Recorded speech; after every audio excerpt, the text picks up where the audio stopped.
Κυρίες, δεσποινίδες, κύριοι, γεια σας και καλώς ήρθατε στο 10ο επεισόδιο του Hellenic DNA, Digital News of America. Η τηλεοπτική πλατφόρμα που ασχολείται με τις δράσεις των Ελλήνων της Διασποράς στην Αμερική, πολιτισμός, επιστήμες, επιχειρήν, αθλητισμός. Όλα τα θέματα από τις 10 εκπομπές που έχουν βγει μέχρι τώρα στον αέρα μπορείτε να τα δείτε και μεμονωμένα στο website www.hellenicdna.com. Και σήμερα σε αυτό το επεισόδιο καταγράφουμε τον παλμό της ομογένειας, φιλοδοξώντας να αφήσουμε μια παρακαταθήκη με εικόνα και ήχο στις επόμενες γενιές, αλλά και να διαδώσουμε τον ελληνικό πολιτισμό και την ελληνική γλώσσα στα πέρατα της γης, όπου υπάρχουν Έλληνες.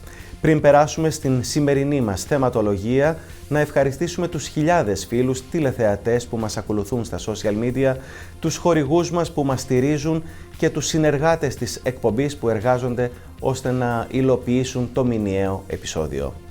Σήμερα, στο 10ο Hellenic DNA, εδώ από το στούντιο στη Νέα Υόρκη, μπορείτε να παρακολουθήσετε τα εξής. Σίλια Ακριβή, μια νεότερη μετανάστρια που άφησε πριν από λίγα χρόνια ένα μικρό χωριό στην Πρέβεζα για να εργαστεί στην καρδιά του Μανχάταν. Πρώτο συνέδριο που διοργανώθηκε στην Ουάσιγκτον από την Delphi Economic Forum και την εφημερίδα Καθημερινή σε συνεργασία με την HALC και το hellasjournal.gr. Ο μουσικοσυνθέτης Περικλής Κανάρης μιλά για τις μελλοντικές του ηχογραφήσεις, αλλά και για την ενασχόλησή του σαν καθηγητής σε Αμερικανικό Πανεπιστήμιο. Με κεντρικό θέμα Greece is Back, πραγματοποιήθηκε για 21η συνεχόμενη χρονιά το ετήσιο ελληνικό επενδυτικό συνέδριο Capital Link Invest in Greece Forum. 83η επέτειος από την ίδρυση του Ελληνικού Ιατρικού Συλλόγου της Νέας Υόρκης, το Hellenic DNA στο επίσημο δείπνο. Το Alexandrion Foundation και η δεύτερη τελετή απονομής των διεθνών βραβείων στην εμβληματική αίθουσα Gotham Hall.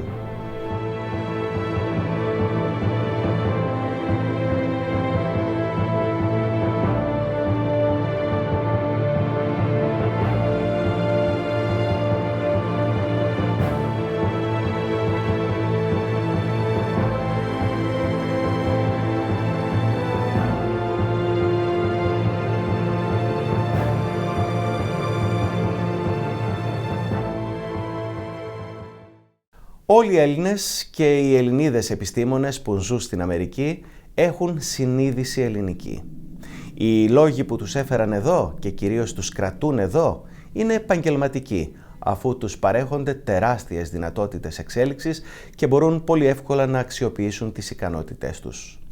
Το Hellenic DNA συνάντησε την Σίλια Ακριβή, νοσταλγός της Ελλάδος, παρά την επιτυχημένη καριέρα της στην Αμερική. Η Σίλια είναι μια νεότερη μετανάστρια που άφησε πριν από λίγα χρόνια ένα μικρό χωριό στην Πρέβεζα για να εργαστεί στο κέντρο του Μανχάταν. Στις Ηνωμένες Πολιτείες ήρθα το 2009. Πριν από αυτό δούλευα στον κλάδο της πληροφορικής. Έφυγα 17 ετών από την Πρέβεζα. Πήγα στην Αθήνα για σπουδές, συγκεκριμένα στο Πανεπιστήμιο Πειραιώς, η παλιά βιομηχανική. Και παράλληλα αναγκάστηκα να εργαστώ. Οπότε η πρώτη μου δουλειά ήταν στην πληροφορική. Με τις σπουδές στη συνέχεια το εξέλιξα. Μεγάλωσα Πρέβεζα. Σε ένα μικρό χωριό μάλιστα, όχι στη μεγάλη πόλη της Πρέβεζας, γιατί υποτίθεται και τα δεδομένα της επαρχίας η Πρέβεζα είναι μεγάλη πόλη. Το κανάλι Πρεβέζης. Τυπική μισοαστική οικογένεια και της εποχής, ας πούμε, του 1980, γιατί αυτή ήταν η δεκαετία στην οποία μεγάλωσα. Όταν έφυγα για τις Ηνωμένες Πολιτείες, άφησα πίσω μια ολόκληρη ζωή σχεδόν, έτσι. Οικογένεια, φίλους, γνωστούς, μέχρι τότε καριέρα. Άφησα τα πάντα, ό,τι ήξερα και δεν ήξερα, και ήρθα στο άγνωστο, κυριολεκτικά στο άγνωστο. Δεν με περίμενε κανείς εδώ, δεν είχα στρώσει κάποια κατάσταση, ήρθα απλά με ένα εισιτήριο. Κατέβηκα, θυμάμαι, στο JFK και λέω: «OK, κορίτσι μου, τώρα είμαστε me, myself and I, οι τρεις μας. Let's go, let's take it». Έχω μια μεγαλύτερη αδερφή και ένα μικρότερο αδερφό, παντρεμένη αδερφή μου, ανήπανδρος αδερφός και το μαράζι της μητέρας μου. Και οι γονείς μου, οι οποίοι μένουν στο κανάλι Περβέζης. Όλη η οικογένεια λοιπόν. Ενώ ήταν ενθουσιασμένοι για τη μετοίκηση στις Ηνωμένες Πολιτείες, παράλληλα όμως, όπως καταλαβαίνεις, ήταν λίγο δύσκολο να μου αποχωριστούν με ένα τεράστιο Ατλαντικό ανάμεσά μας. Αυτή ήταν η δυσκολία αντικειμενική όσον αφορά την πρόσβαση. Απ' την άλλη, όμως, σήμερα οφείλω να ομολογήσω ότι είναι εξαιρετικά χαρούμενη μέχρι τώρα πορεία μου και το γεγονός ότι με βλέπουν ικανοποιημένοι από τα όσα έχουν δημιουργηθεί στην καινούργια μου πατρίδα και είναι full 100% supportive. Πιστεύω ότι η τελευταία δεκαετία δίδαξε πολλά στον ελληνικό λαό και σε όλους μας και στην ελληνική πολιτική πραγματικότητα, ότι αν θέλουμε πραγματικά να δούμε διαφοροποιήσεις στο μέλλον, θα πρέπει να δούμε καινοτόμες αλλαγές. Θα πρέπει η Ελλάδα να εξυγχρονιστεί και να αλλάξουμε και φιλοσοφία και αντίληψη. Νομίζω ότι η καινούργια γενιά που έρχεται είναι ήδη κοινωνός σε αυτό το καινούριο όραμα και θεωρώ δεδομένο ότι λίγαν συντόμως θα δούμε μια ελληνική πραγματικότητα που θα είμαστε περήφανοι γι' αυτή. Μέσα λοιπόν στα πλαίσια αυτής της καινούργιας πραγματικότητας που αρχίζει και διατυπώνεται τα τελευταία χρόνια κατόπιν της τεράστιας κρίσεως η οποία ταλάνισε την ελληνική επικράτεια για μεγάλο χρονικό διάστημα, θεώρησα ότι υπάρχουν πάρα πολλές ευκαιρίες για νέο ελληνικό επιχειρήν. Με προσέγγισε λοιπόν ένας πολύ καλός φίλος που και γνωστός μου από το παρελθόν με μια πολύ όμορφη πρόταση, η οποία όχι μόνο είναι επιχειρηματική, αλλά παράλληλα δίνει και μεγάλα πλεονεκτήματα στην ελληνική ομογένεια. Προσφάτως η Ελλάδα αποφάσισε να κάνει αυτό το τεράστιο βήμα με το λεγόμενο κτηματολόγιο. Μεγάλες αχαρτογράφητες περιοχές και περιουσιακά στοιχεία τα οποία μέχρι πρότινος δεν υπήρχαν πουθενά καταγεγραμμένα, καλούνται λοιπόν τώρα πλέον να περάσουν σε μια πιο οργανωμένη μορφή. Αυτός λοιπόν ο πολύ καλός μου φίλος, συγκεκριμένα ο κύριος Κάρολος Μαρκουίζος, με τον οποίο συνεργαζόμαστε στο τελευταίο χρονικό διάστημα, είχε αυτή την εξαιρετική ιδέα, αλλά και το έπραξε για συγκεκριμένους 2-3 Ελληνοαμερικανούς που τον προσέγγισαν για αυτή ακριβώς την εργασία. Κατάφερε να ελιχθεί μέσα σε όλο αυτό το κικαιώνα των διάφορων χαρτιών, παραστατικών, οτιδήποτε μπορούμε να το πούμε, γραφειοκρατίας, και να αποδώσει του Καίσαρο στο Καίσαρι. Τη Σίλια τη γνώρισα πριν από 1 χρόνο όταν συνεργαζόταν με κάποιον συνάδελφό μου στην ανάπτυξη ενός λογισμικού και μέσα από εκεί δημιουργήθηκε μια ιδιαίτερα φιλική σχέση και της πρότεινα να ξεκινήσουμε αυτή την δραστηριότητα της εταιρείας εδώ στην Αμερική. Στη συνέχεια συμφωνήσαμε με τη Σίλια να δουλέψουμε αυτό το project, να κάνουμε γνωστό σε όλους τους Αμερικάνους εδώ στην Αμερική πώς μπορούν με εμπιστοσύνη και χωρίς να τους κλέβουν τα λεφτά πραγματικά να συνδεθούν με τις ρίζες τους που είναι η Ελλάδα και ταυτόχρονα να μπορέσουν να μεταφέρουν στις επόμενες γενιές τους όλα αυτά που με κόπο πήραν από τους δικούς τους και έκτισαν τόσα χρόνια. Η Ελλάδα για μένα είναι η πρώτη μητέρα. Η πατρίδα μου, ο τόπος που γεννήθηκα και μεγάλωσα, τα πάντα ήθη έθιμα. Η Ελλάδα είναι ένας τόπος που ανεξάρτητα πού θα βρεθώ ή πού θα είναι το τέλος της ζωής μου, θα είναι πάντα στην καρδιά μου και δεν πρόκειται να την εγκαταλείψω ούτε δευτερόλεπτο. Το Hellenic DNA επιτελεί κοινωνικό έργο. Θεωρώ ότι ο Πάνος Σατζόγλου κάνει μια εξαιρετική δουλειά, καλύπτει ένα μεγάλο κενό το οποίο υπήρχε για μεγάλο χρονικό διάστημα στην ελληνική ομογένεια και κατά κύριο λόγο έχει ένα εξαιρετικό ακροατήριο από νεότερο ελληνισμό, εμείς οι άρτιοι αφιχθέντες, γιατί 10 χρόνια θεωρείσαι νιούφι στις Ηνωμένες Πολιτείες. Το θαυμάζουμε, το επικροτούμε και θα ήθελα να πω σε όλους να το στηρίξουμε γιατί αξίζει. Αυτή είναι η υπογραφή μας. Αυτό είναι που θα αφήσουμε για τις επόμενες γενιές.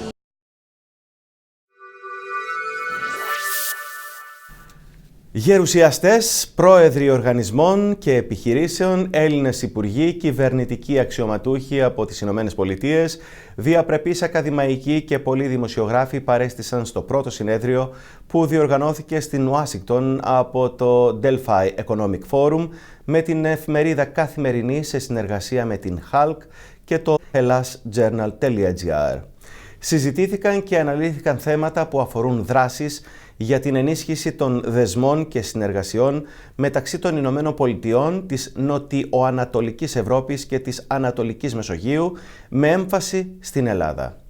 Η Ελλάδα, όπως θα ακούσετε από τους περισσότερους ομιλητές, είναι μια χώρα που χρειάζεται επενδύσεις και είναι έτοιμη να προχωρήσει με τις μεταρρυθμίσεις που απαιτούνται προκειμένου να τις προσελκύσει. I remember that the Prime Minister, Mr. Papadimos, at that day, he was just telling us the economical figures of our economy at that time. We have lost approximately the 25% of our GDP in less than 2 years. We had 28% unemployment. Thousands of people left the country.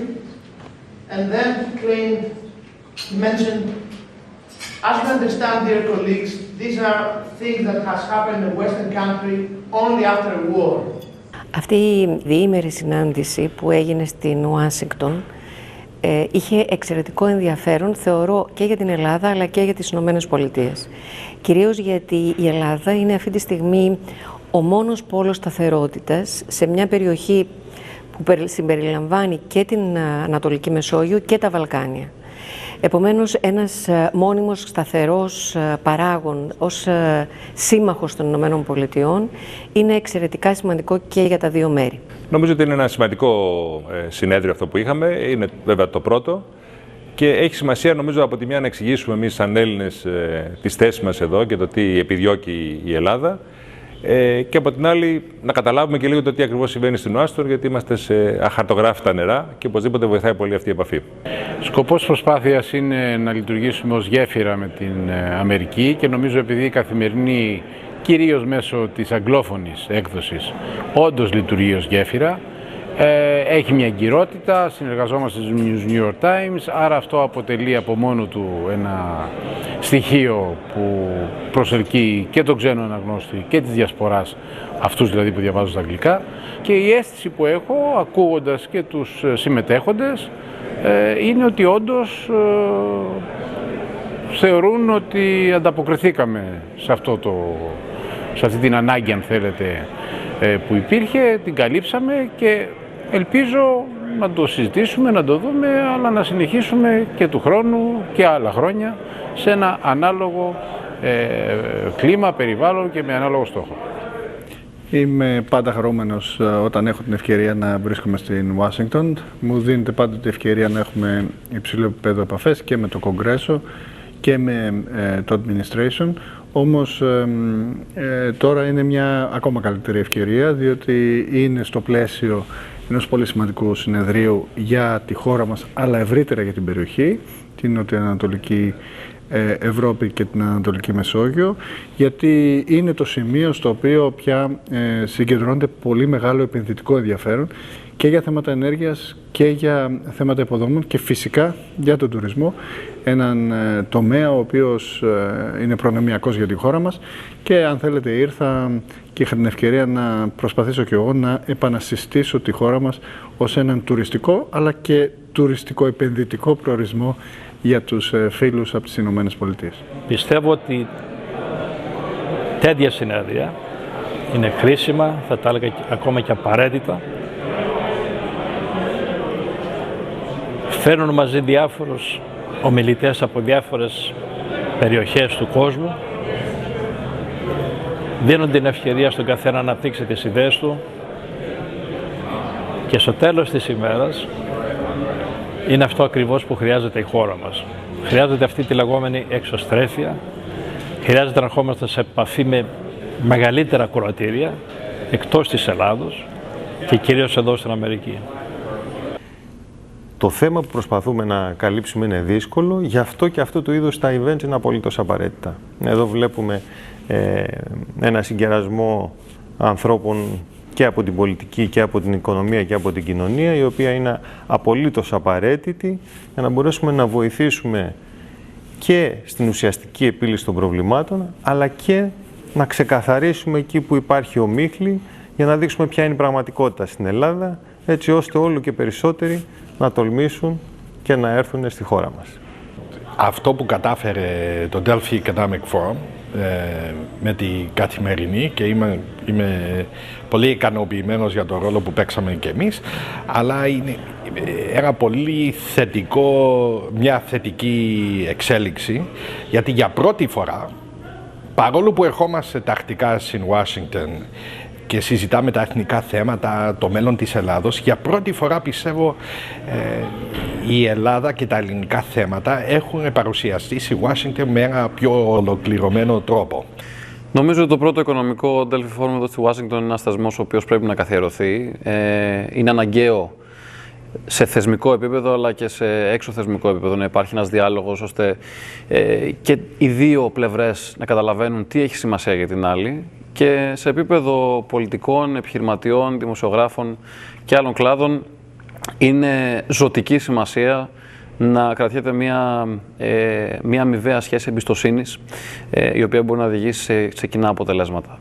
Η δική μου εμπειρία σαν νέος βουλευτής εδώ στη Ουάσιγκτον είναι ότι υπάρχουν άνθρωποι που είναι έτοιμοι να ακούσουν, είναι έτοιμοι να καταλάβουν με ποιο τρόπο η Ελλάδα αλλάζει σελίδα, με ποιο τρόπο η Ελλάδα στέλνει ένα νέο μήνυμα σταθερότητας και εμπιστοσύνης προς τη Ουάσιγκτον και προς άλλα διεθνή κέντρα, και πώς θα δείξουμε στον κόσμο και στους φίλους μας στις ΗΠΑ ότι πλέον η Ελλάδα είναι μια business friendly, μια χώρα έτοιμη να δεχθεί επενδύσεις, μια αξιόπιστη χώρα η οποία μπορεί να προσφέρει πάρα πολλά στην ευρύτερη περιοχή. Το συνέδριο αυτό είναι όπως η Δελφή, που άρχισε ο θεσμός πριν μερικά χρόνια. Άρχισε μικρός, αλλά σιγά σιγά εξελίχθηκε σε ένα μεγάλο ελληνικό Νταβός. Ευελπιστούμε και εμείς σαν επιχειρηματίες θέλουμε να το στηρίξουμε αυτό το θεσμό, επειδή είναι η πρώτη φορά που γίνεται στη Ουάσιγκτον, και ελπίζουμε να επαναληφθεί πολλές φορές. Και εμείς αυτό το οποίο έχουμε σαν στόχο, σαν Ένωση Ελλήνων Επιχειρηματιών, είναι να προσθέσουμε στην πολιτική ατζέντα και την επιχειρηματικότητα, η οποία συνδέει πολύ πιο ίσως σωστά και μακροπρόθεσμα και τους Έλληνες επιχειρηματίες με την ελληνοαμερικάνικη ομογένεια. Υπάρχει μια μεγάλη απουσία της Ελλάδας, κατά τη δικιά μου την εκτίμηση, στη Ουάσιγκτον. Είναι μια απουσία με την έννοια ότι τι κάνουν άλλες χώρες εδώ, προωθώντας, αν θέλετε, τα δικά τους ενδιαφέροντα. Γι' αυτό ακριβώς το λόγο σκεφτήκαμε, αποφασίσαμε να στήσουμε έναν ετήσιο θεσμό μια φορά το χρόνο, όπου θα μπορούμε να επικοινωνήσουμε σε όλους τους policy makers, τους opinion leaders, αν θέλετε, αυτής της μεγάλης πρωτεύουσας του κόσμου, το τι συμβαίνει στην Ελλάδα, τι συμβαίνει στην περιοχή μας, για να μπορέσουμε να αναπτύξουμε, αν θέλετε, πολύ περισσότερο και τις πολιτικές και τις οικονομικές και τις επιχειρηματικές μας συνεργασίες και φιλίες. But I'm more concerned with really as I mentioned inside in the panel, the people-to-people dialogue, the conversations, the collaborations that we can have between our diaspora and Greek state at all levels, not just at the government, political level, but down to our organizations, our groups, our leaders, and really getting on the same page and really exchanging information as well as our talents and our resources. The conference has been really successful in bringing so many leading voices from here and in Greece and in Europe, and we're all really jazzed by the energy. You agree? I agree. Very jazzed. Congratulations. Περικλής Κανάρης, ένας τραγουδοποιός, μουσικοσυνθέτης που έχει ελληνική ταυτότητα με διεθνείς ήχους. Γεννήθηκε και μεγάλωσε στην Αθήνα, αλλά τα τελευταία χρόνια ζει στη Νέα Υόρκη. Οι μουσικές σπουδές του και η θητεία του στην Αμερική του άνοιξαν παράθυρα σε πολλές άλλες μουσικές του κόσμου. Τον συναντήσαμε σε ένα γνώριμο μέρος, στο Μανχάταν, εκεί όπου με μεγάλη επιτυχία πραγματοποιήθηκε ακόμη μία εμφάνισή του στο κοινό της Νέας Υόρκης.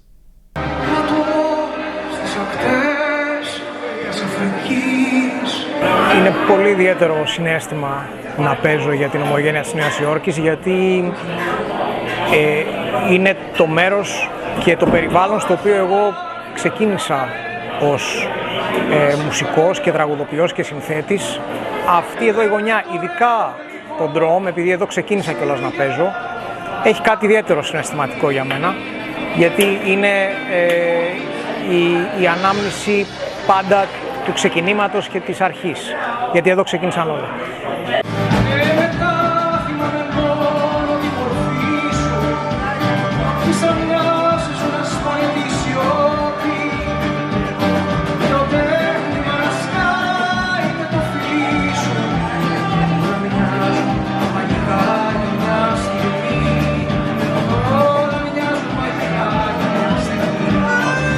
Η Νέα Υόρκη προσφέρει πάρα πολλές ευκαιρίες επαγγελματικές και η αλήθεια είναι ότι πάρα πολλοί μουσικοί είναι υποχρεωμένοι να δοκιμάζονται σε πολλαπλά πράγματα και να ασχολούνται με αρκετά πράγματα για να μπορέσουν να επιβιώσουν.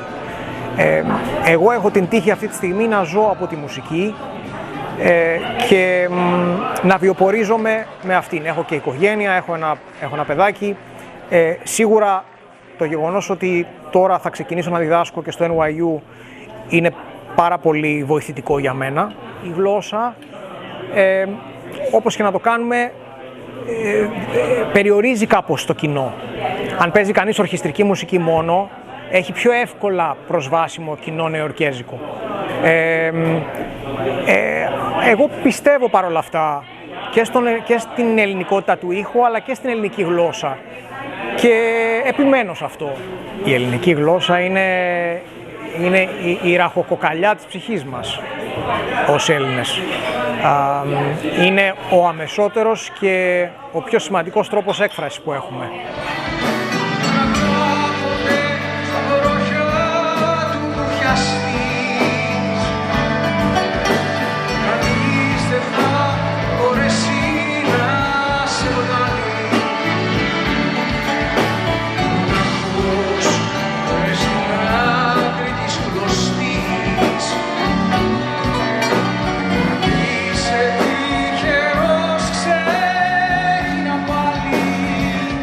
Μετά τον Αορατό, που ήταν το πρώτο μου άλμπουμ που κυκλοφόρησα το 2014 σε στίχους του Μάνου Ελευθερίου, η επόμενη κίνηση είναι σύντομα πολύ να ξαναμπω στο στούντιο, να γράψω μια σειρά από καινούργια τραγούδια. Και αυτό θα είναι μια συλλογή από μελοποιημένη ποίηση και από μεγάλους κλασικούς ποιητές, αλλά και σημερινούς. Τώρα έχω ξεκινήσει και έχω και μη ελληνόφωνα τραγούδια. Παρουσίασα ένα αγγλικό και ένα γαλλικό.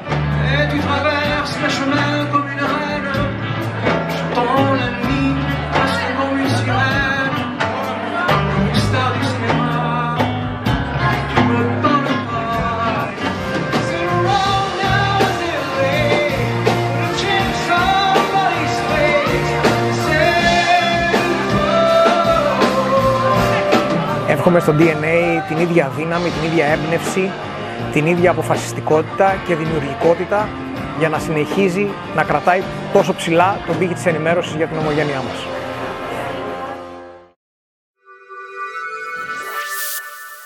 Με κεντρικό θέμα Greece is Back πραγματοποιήθηκε με μεγάλη επιτυχία για 21η συνεχόμενη χρονιά το ετήσιο ελληνικό επενδυτικό συνέδριο Capital Link Invest in Greece Forum στη Νέα Υόρκη, προσελκύοντας για ακόμη μία φορά περισσότερους από 1.000 συμμετέχοντες. Το φετινό ετήσιο Forum Invest in Greece του Capital Link έγινε την ώρα που η χώρα μας μπαίνει σε τροχιά ανάπτυξης και οι επενδύσεις αποτελούν τον βασικό πυλώνα και μοχλό επανεκκίνησης της εθνικής οικονομίας. Στο δείπνο του συνεδρίου τιμήθηκε με το 2019 Capital Link Hellenic Leadership Award ο Αμερικανός μεγαλοεπενδυτής John Paulson για την εξαιρετική συμβολή του στην Ελλάδα. My friend, my good friend, and a very, very good friend of Greece. Ένα πολύ σημαντικό συνέδριο, το 21ο Capital Link.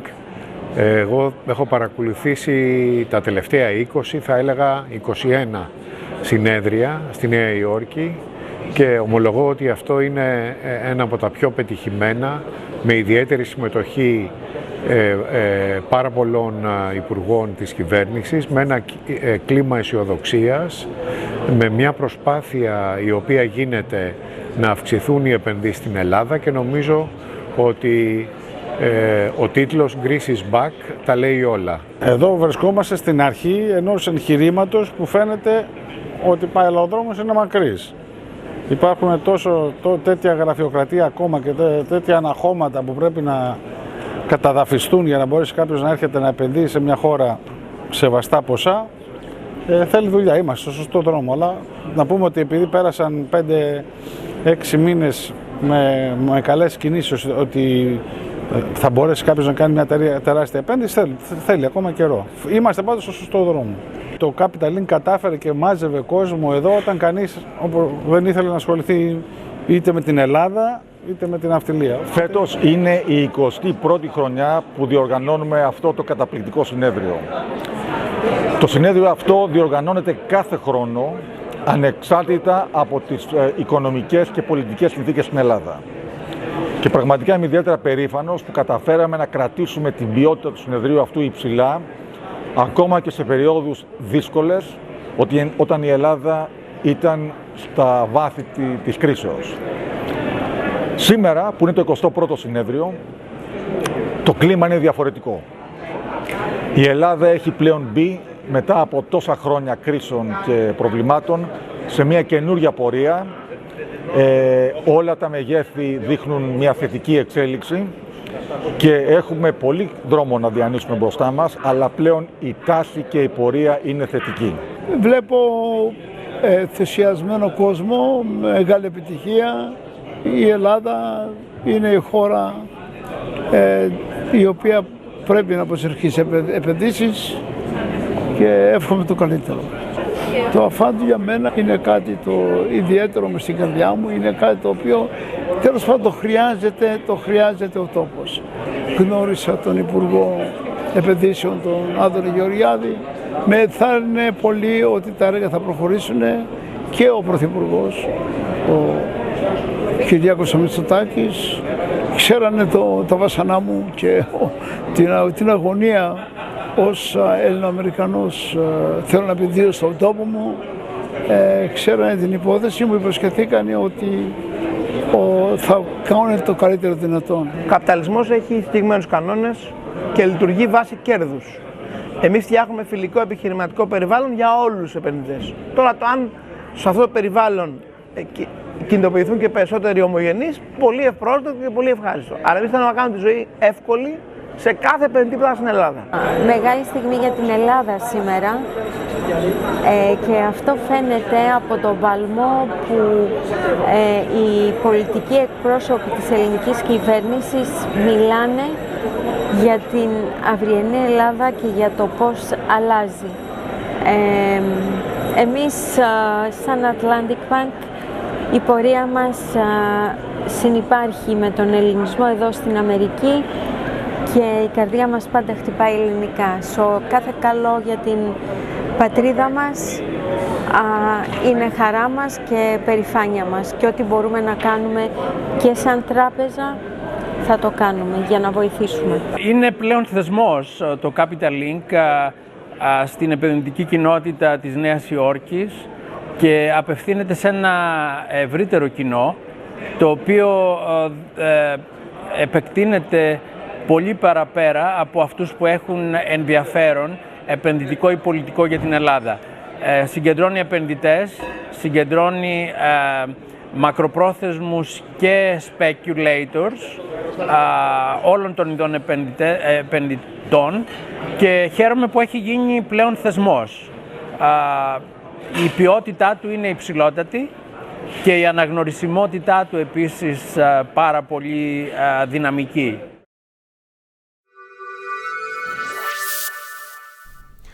Επίσημο δείπνο και απονομή των καθιερωμένων βραβείων και υποτροφιών στην 83η επέτειο από την ίδρυση του Ελληνικού Ιατρικού Συλλόγου της Νέας Υόρκης.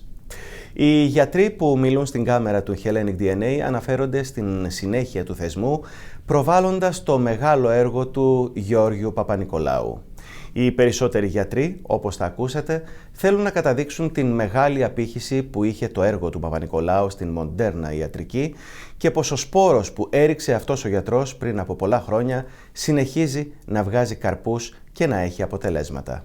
Μεταξύ των βραβευθέντων τιμήθηκε για τα επιτεύγματά της στην ναυτιλία και στην φιλανθρωπία και η Αγγελική Φράγκου, που ανήκει στην πέμπτη γενιά των εφοπλιστών της οικογένειας Φράγκου. I have the privilege this evening of introducing you to the Hellenic Medical Society's distinguished Hellene, my friend Angeliki Franco.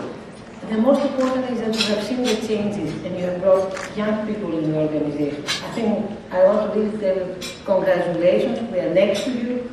I think keeping the Greek heritage, the Hellenic heritage, and actually helping young students. Ο Ελληνικός Ιατρικός Σύλλογος της Νέας Υόρκης ξεκίνησε το 1936 με τον αείμνηστο δόκτορα Γιώργο Παπανικολάου του PAP Test, ο οποίος συγκέντρωσε τους γιατρούς, τους Έλληνες τότε, στην περιοχή μας, στη Νέα Υόρκη, και δημιούργησε τον Ελληνικό Ιατρικό Σύλλογο της Νέας Υόρκης. Αυτός ο σύλλογος έχει συνεχίσει και τώρα έχει πρωτοστατήσει σε όλα τα μεγάλα θέματα που έχουν σχέση με το ελληνοαμερικανικό κοινό και την Ελλάδα. Εκπροσωπούμε πάνω από 3.000 γιατρούς στη Μητροπολιτική περιοχή της Νέας Υόρκης και έχουμε με πολύ νεολαία. Δίνουμε υποτροφίες σε παιδιά που ενδιαφέρονται να γίνουν γιατροί. 83 χρόνια τώρα ο σύλλογός μας ασχολείται μονάχα με το να υποστηρίζει παιδιά που θέλουν να γίνουν γιατροί, να υποστηρίζει κοινωνικές ομάδες οι οποίες υποφέρουν και δεν έχουν τη δυνατότητα να πάρουν τη σωστή υγεία, την σωστή περίθαλψη, και αυτό μας δίνει μια απέραντη ικανοποίηση. I just want to speak to the Society's culture of mentorship and scholarship and our opportunities that are set up for us to receive mentorship from other Greek physicians, which is hard to come by at our age, and for people like myself who are rising residents and medical students and even pre-medical students to be able to connect with other Greek physicians is really a unique opportunity, and we're so thankful for all the graciousness that the Society has provided us. Είμαστε εδώ σε μία από τις καλύτερες στιγμές που έχουμε στον Ιατρικό Σύλλογο της Νέας Υόρκης, που για μας σαν Έλληνες όχι μόνο οργανόμαστε για να έχουμε τη δύναμη που πρέπει να έχουμε σαν γιατροί, αλλά πιο πολύ όμως για τις επόμενες γενιές. Αυτό είναι που μετράει για μας. Είναι πώς θα μπορέσουμε να δώσουμε στα επόμενα παιδιά που έρχονται να γίνουν γιατροί, στα παιδιά που θέλουν να μπορέσουν να βοηθήσουν την κοινότητα, αλλά όχι μόνο τη δικιά μας, όλη την κοινότητα της Νέας Υόρκης. Για μας είναι πολύ σημαντικό. The Hellenic Medical Society is a very important organization because we have to remember our past to protect the future. Papa Nicolau maybe didn't get a Presidential Medal of Freedom or a Nobel Prize, but he saved millions of women from cervical cancer and lung cancer that they still use his stains. So we have to continue that legacy that dates back to ancient times and the father of medicine. Εγώ ήμουν ο γιατρός της ποδοσφαιρικής ομάδος Κόσμο, όπου ήταν πολλοί διάσημοι ποδοσφαιριστές όπως ο Πελέ, ο Μπέκεμπάουρ, ο Τζόρτζιο Κινάλια, αλλά είχα ξεχωριστή σχέση με τον Πελέ, τον οποίο έχω χειρουργήσει 4 φορές, αλλά επίσης ήμουν προσωπικός του φίλος και ξέρω τα προβλήματά του ως οικογενειάρχη, ως άνθρωπο. Μπορώ να πω είναι πιο διάσημος ως άνθρωπος παρά ως ποδοσφαιριστής. Δεν μπορούσα να το φανταστώ στη ζωή μου ότι ένας άνθρωπος σαν τον Πελέ, που τον ήξερε όλος ο κόσμος, μπορούσε και έδινε σημασία και στο μικρότερο άνθρωπο που έβρισκε. Είμαι 28 χρονών. Άφησα την Ελλάδα που έλεγα πάμε. Άφησα πολλούς φίλους, την οικογένειά μου, τους οποίους όλους λατρεύω.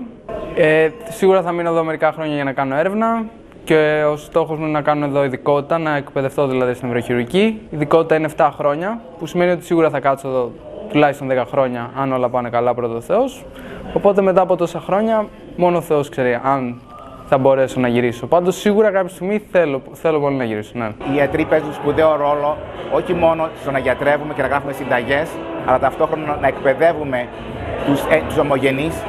Γι' αυτό το λόγο θεωρούμαστε σαν μέντορες προς τον ομογένεια. Έχω γεννηθεί στη Θεσσαλονίκη, έχω φύγει σαν μετανάστη το 1969, είμαι για σχεδόν 50 χρόνια στην Νέα Υόρκη, αλλά πάντα επισκέφτομαι την πατρίδα μου, διότι εκεί πέρα είναι το DNA μας. Και αυτό το DNA δεν μπορεί να αλλάξει με τίποτα. Όπως έχω πει πολλές φορές, επειδή κάνω και γενετική ιατρική, ο Έλληνας μπορεί να αλλάζει, μπορεί να φιλονικεί μεταξύ του, Αλλά υπάρχει ένα ισχυρό γονίδιο, το οποίο λέγεται ελληνικό φιλότιμο, το οποίο δεν αλλάζει και αυτό είναι που μας δίνει την πηγή έμπνευσης να συνεχίζουμε και να προσφέρουμε προς τους συνανθρώπους μας. Το Alexandrion Foundation πραγματοποίησε την δεύτερη τελετή απονομής των διεθνών βραβείων στην εμβληματική αίθουσα Gotham Hall στην καρδιά του Μανχάταν. Το Alexandrion Foundation είναι το φιλανθρωπικό ίδρυμα του ομίλου Alexandrion Group από τη Ρουμανία. Η εκδήλωση είχε στόχο την βράβευση Αμερικανών που έλκουν την καταγωγή τους από την Ρουμανία, τη Συρία και την Ελλάδα και διαπρέπουν σε διάφορους τομείς, μεταξύ των οποίων της πολιτικής, της επιστήμης, των τεχνών και την φιλανθρωπία.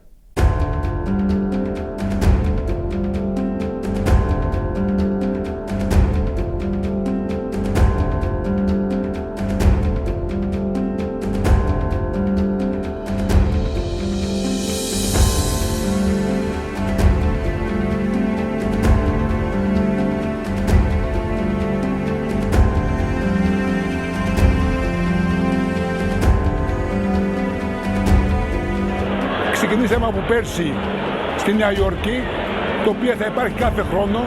Φέτος είναι δεύτερο χρόνος. Είμαι πολύ χαρούμενος γιατί ήταν όλος ο κόσμος χαρούμενος.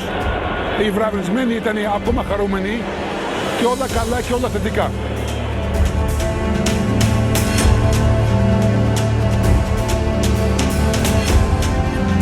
Ολοκληρώσαμε απόψε με επιτυχία, νομίζω, το δεύτερο award Gala Κωνσταντίν Μπρανκοβιάνου εδώ στη Νέα Υόρκη. Βραβεύσαμε πολύ σημαντικά άτομα, καλύπτοντας αρκετούς τομείς της κοινωνίας, μουσική, ζωγραφική, αρχιτεκτονική και ως επιστέγασμα αυτού βραβεύσαμε τον Αρχιεπίσκοπο Αμερικής, τον Ελπιδοφόρο. Μια πολύ σημαντική στιγμή για το Ίδρυμα αυτή η βράβευση και το γεγονός ότι ο Αρχιεπίσκοπος δέχτηκε να πάρει αυτό το βραβείο.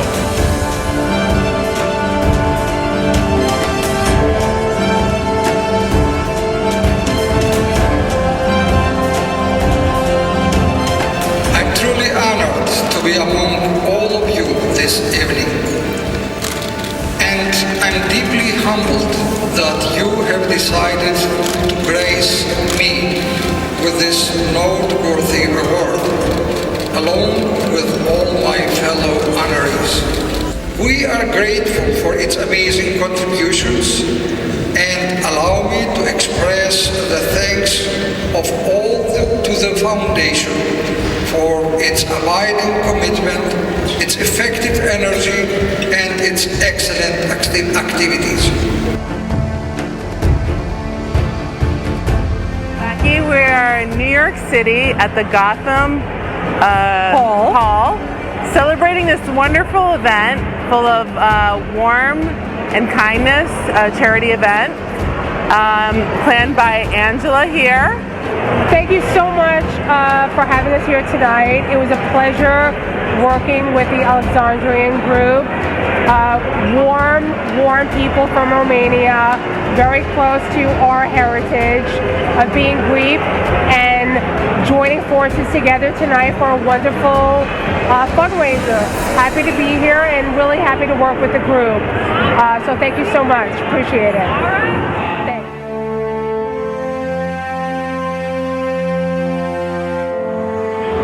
Ήταν ένα καταπληκτικό γεγονός το οποίο έγινε στη Νέα Υόρκη σε ένα καταπληκτικό χώρο. Ήταν η δεύτερη χρονιά που έγινε και είμαστε πολύ τυχεροί που είμαστε εδώ. Εγώ πέρσι βραβεύτηκα στο πρώτο που υπήρχε εδώ σαν καλλιτέχνης και αυτή τη χρονιά είμαι guest. Αλλά περάσαμε πάρα πολύ όμορφα. Εδώ είναι ο κύριος Μπολούτας, εγώ είμαι ο Φίλιππος Τσιάρας. Να είστε καλά. Να είσαστε όλοι καλά.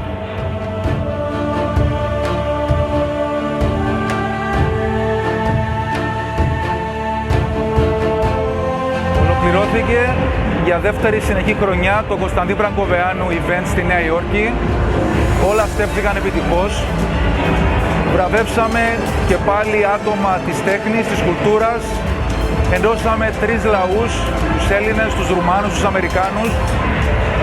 Και για ακόμα μία φορά αποδείξαμε ότι το Αλεξανδριό Foundation προωθάει τον πολιτισμό και τη τέχνη.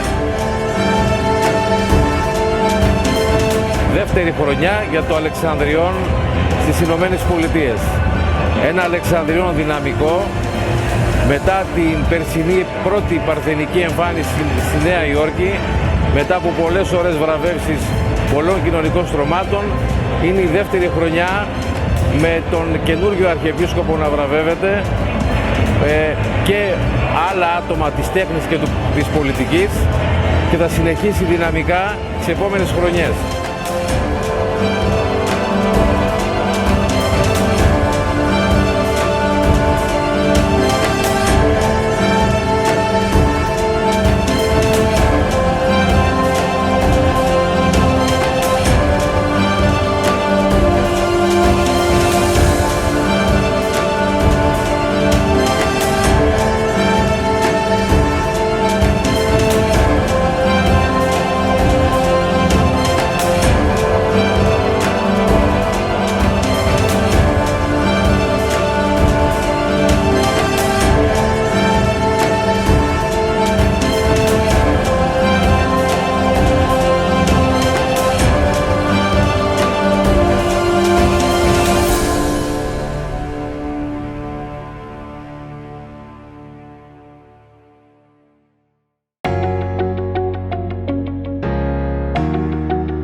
Κυρίες, δεσποινίδες, κύριοι, κάπου εδώ φτάσαμε και σήμερα στο τέλος. Ανανεώνουμε το ραντεβού μας για τον επόμενο μήνα. Όλα τα θέματα μπορείτε να τα δείτε και μεμονωμένα, ξεχωριστά δηλαδή το καθένα, στο website www.hellenicdna.com, μεταφρασμένα με υπότιτλους στα αγγλικά και στα ελληνικά. Με βάση τη Νέα Υόρκη, όπου βρίσκονται και τα στούντιό μας, ταξιδεύουμε συχνά σε διάφορες πόλεις και σας προβάλλουμε τις δράσεις των Ελλήνων της Αμερικής που σχετίζονται με τέχνες, επιχειρήν, πολιτισμό, επιστήμες, αθλητισμό. Να ευχαριστήσουμε τους χιλιάδες τηλεθεατές μας που μας ακολουθούν σε κάθε επεισόδιο και τους χορηγούς που μας στηρίζουν ώστε να υπάρχει αυτό το διαδικτυακό κανάλι στις έξυπνες συσκευές σας, κινητό, ταμπλέτα, υπολογιστής, τηλεόραση. Κυρίες και κύριοι, χαίρετε!